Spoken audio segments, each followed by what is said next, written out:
குட்டி ட்ரக்கர். என்னோட வீடியோ சேனலை நிறைய பேர் பார்த்துருப்பீங்க. நான் 35+ மவுண்டனுக்கு மேலே போயிட்டேன். நான் இப்போ எவரெஸ்ட் பேஸ் கேம்ப் போயிட்டு வந்திருக்கேன். ஃபுல்லாக நானே நடந்து போயிட்டு அச்சீவ் பண்ணியிருக்கேன். மேலே போய் நம்ம தேசிய கொடியை காமிச்சிட்டு வந்துட்டேன் சக்ஸஸ்ஃபுல்லாக மேலே போய். இதுக்கு முன்னாடி நான் ஒரு கேதார்நாத் போயிருக்கேன்.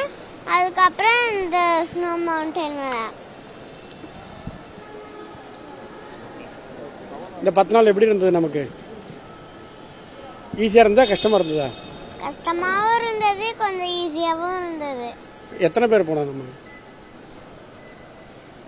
ஃபஸ்ட்டு ஸ்டார்டிங்கில் எங்கள் அம்மா அப்பா நான் 3 பேரும் போனோம்.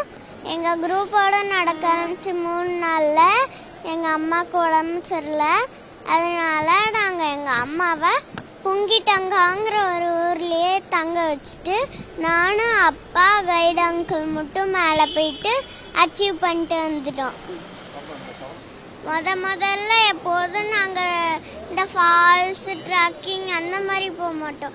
ஃபால்ஸஸ் அந்த மாதிரி தான் போவோம். அப்போ ஒரு நாள் ஒரு அங்கிள் எங்கள்கிட்ட சொன்னாங்க, இங்கே பக்கத்தில் ஒரு சிவன் மலை குட்டியாக இருக்கு, அங்கே போயிட்டு வாங்கன்னு. அங்கே நான் ஃபஸ்ட் டைம் போனேன். அது நல்ல எக்ஸ்பீரியன்ஸாக இருந்தது. அதனால அடுத்தடுத்த ட்ரக்கிங் நான் போக ஆரம்பித்தேன்.